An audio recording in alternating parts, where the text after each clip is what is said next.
Bonjour à toutes et à tous et bienvenue dans Vlog Cinéma.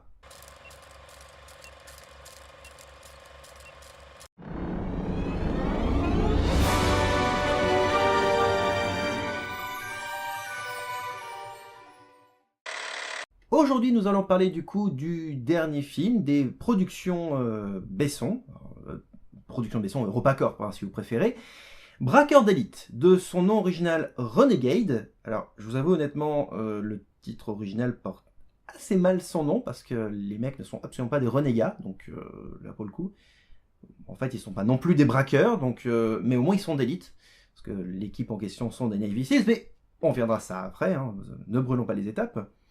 Euh, alors j'ai noté à peu près le nom du cast, mais je pourrais vous parler du casting, mais réalisé par Stephen Quayle.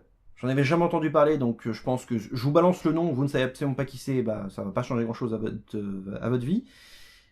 Film scénarisé, en tout cas co-scénarisé par Luc Besson. Et alors au niveau du cast, je pourrais là encore vous balancer le nom du cast, hein, mais sachez juste qu'il y a 3 noms à retenir. Je me suis fait mon anti-sèche, hein, c'est pour ça que je regarde à droite. Sullivan Stapleton, ça ne vous dit rien. Hein. Alors, c'est le mec qui a joué dans le deuxième film 300. Le premier, c'était avec Gerard Butler, hein, qui faisait Léonidas. Et ben là, le deuxième, c'est avec lui. Voilà. Vous ne savez pas qui c'est, bon, c'est pas grave. Charlie Bewley, qui... Alors, lui, par contre, a joué dans 4 des 5 films Twilight. Voilà, donc si vous avez vu Twilight, vous devrez savoir qui est cette personne. Le seul nom au casting dont je vois à peu près qui c'est J.K. Simmons, qui est surtout connu pour avoir incarné Jonah Jameson dans les 3 films Spider-Man de Sam Raimi, ou encore pour avoir joué dans Whiplash. Donc si vous connaissez les 3 premiers Spider-Man ou Whiplash, vous devriez reconnaître cet homme.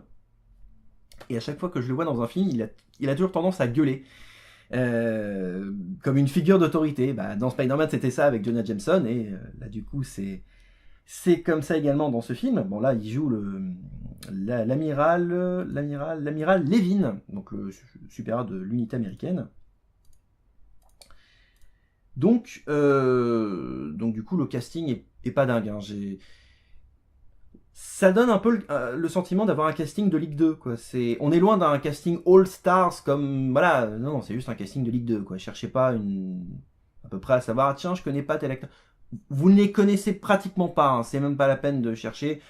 Pratiquement, c'est des gens qui ont fait que des séries télé ou qui ont fait des rôles totalement tertiaires dans des films. Voilà, ne vous attendez pas à des gens hyper connus, voilà, c'est... Mais justement, ça en fait peut-être sa plus grande force. Mais on y reviendra après. L'histoire nous raconte... Alors, j'aime bien commencer par l'histoire nous raconte.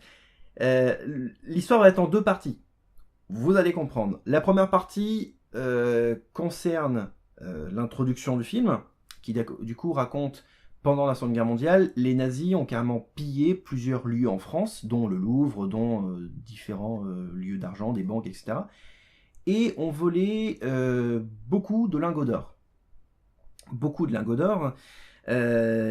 Et pour une raison qui m'échappe, devait le mettre dans un village, alors à l'époque c'était la Yougoslavie, devait les mettre dans un village, enfin en tout cas l'unité nazie se rend dans ce village en Yougoslavie, tue tous les gens présents sur place sauf un petit garçon qui a réussi à s'échapper grâce à sa mère, pardon. Et en gros, pour faire simple, les nazis devaient mettre ce trésor-là dans ce qu'ils considèrent comme une banque, dans un lieu bien gardé. Donc jusque-là, ok. Et ce petit garçon, qui lui a réussi à s'échapper, a trouvé de l'aide avec des résistants yougoslaves. Et on fait exploser un barrage en amont du village yougoslave, qui du coup a carrément tué tous les nazis, et du coup recouvert le village d'eau, ce qui fait que ça en fait un lac dans l'ère moderne. Et 50 ans plus tard, donc en 1995, il se trouve donc que une unité américaine auréolée du succès d'une mission, enfin, le but était de capturer un général local et de le ramener à la base, discrètement. Bon, si vous entendez par discrètement le fait que ils ont dérobé un tank et ils ont réussi à se débarrasser de plein de gens et ils ont détruit la moitié d'une ville, on va dire. Si pour vous ça s'appelle discrètement, je suis au regret de vous dire que vous avez du mal avec le mot discrètement. Voilà, c'est pour vous dire. Bon, ils sont arrivés à la base sains et saufs, hein, c'est pas le problème. Mais bon, nos 5 militaires allemands donc, militaires allemands, ce sont des Navy Seals, pardon, désolé, pourquoi je dis allemands? Ah oui, parce que j'ai parlé de nazis avant, c'est pour ça. Nos 5 militaires Navy Seals, du coup, non, même pas pour mission, parce que c'est même pas une mission en fait. Il se trouve que l'un des 5 Navy Seals sort avec une serveuse de bar. Il se trouve que cette serveuse de bar est la fille, même pas, c'est la petite fille du petit garçon de l'introduction, là, qui du coup est devenu grand-père et qui du coup a une petite fille. Et cette serveuse de bar, du coup, a un lingot d'or que son grand-père lui avait donné.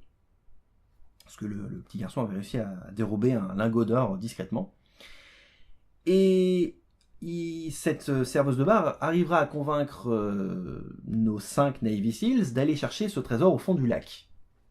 Rassurez-vous, il n'y a pas de temple de l'eau au fond de ce lac, hein, pour ceux qui ont compris la référence. non, rassurez-vous. Quoique, ça aurait fait un chouette film, ça aussi, un temple de l'eau. Bref. Non, faut que j'évite de parler d'eau, parce que bref. Bon, pour une fois que ça parle d'eau et qu'il n'y a pas de Guillermo del Toro dans l'histoire, tant mieux. Donc, nos 5 Navy Seals vont aller chercher ce trésor au fond du lac, donc ces lingots d'or au fond du lac. Et bah j'en dis pas plus parce que le but c'est de savoir comment, voilà. Mais c'est assez intéressant, voilà. Alors, mon avis personnel dessus. Je n'avais pas entendu parler de ce film avant la semaine dernière, quand j'ai commencé à préparer mon agenda cinéma. Et je dois dire que c'est une bonne surprise.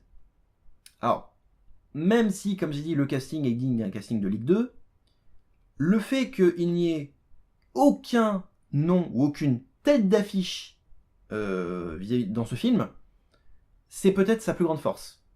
Parce que du coup, on a affaire à des performances rafraîchissantes. Et on a affaire à quelque chose qui me paraît naturel en termes de relation entre les personnages. Mention spéciale aussi au doublage français qui... Alors, c'est pas un doublage All-Stars, hein, mais encore une fois, je pense que ça doit être Dubbing Brothers qui doit s'occuper du doublage français. Parce qu'encore une fois, j'ai reconnu des voix. Alors, le personnage principal, celui qui du coup a joué dans le deuxième film 300, est doublé par Xavier Fagnon, donc la voix de Dinozzo dans NCIS, si ça vous parle un peu plus. Et l'autre personnage principal de l'équipe, parce qu'il y a 5 militaires, hein, mais il y en a que 2 qui du coup sont quand même très importants. L'autre personnage est doublé par Adrien Antoine, qui lui fait la voix de Batman depuis presque 15 ans. Donc en termes de doublage, on reconnaît des voix qu'on peut entendre dans différentes séries américaines, entre autres. Ce qui n'est pas dérangeant finalement, parce que comme le casting n'est pas très connu, on a au moins des voix qu'on connaît, donc du coup ça fait passer la pilule un peu mieux, je trouve. Ça fait passer la pilule un peu mieux, et du coup, on apprécie le film pour ce qu'il est. Et je trouve ça vachement cool. Même si le film est certes très intéressant, mais j'ai l'impression de voir en fait un téléfilm avec beaucoup de budget. Donc, ce qui aurait pu être une critique négative, mais n'en est pas une. Voilà. Par contre, alors, gros point positif, c'est l'un des rares films où la bande-annonce ne spoile même pas le film. Les 3/4 de ce que vous voyez dans la bande-annonce ne correspondent à peu près à un quart du film. Et il y a 1 à 2 séquences de la bande-annonce qui parlent vers le milieu du film, mais c'est tout. Donc, profitez-en, c'est l'un des rares films où la bande-annonce ne spoile pas le film. Ah, du coup, tant mieux. Bande-annonce que je mets souvent ici, d'ailleurs, quand je fais mes vlogs ciné, donc vous allez forcément la voir, hein, c'est logique. Donc bon,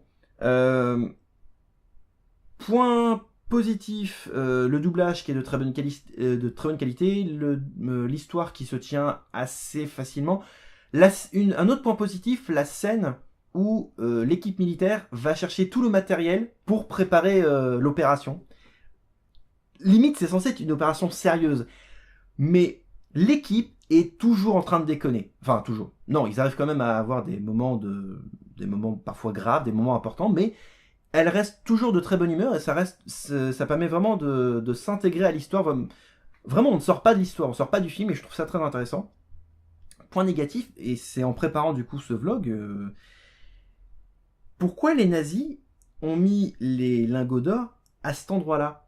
Est-ce qu'ils avaient prévu de garder cette ville comme base fortifiée pour leur opération, ou est-ce que c'est juste comme un arrêt le temps d'une nuit et repartir après? Enfin, dans quel cas, pourquoi ils ont mis les lingots à cet endroit-là? Enfin, j'ai pas compris. Même, ça n'a pas été expliqué plus dans le film, etc. Donc bon, c'est pas ouf.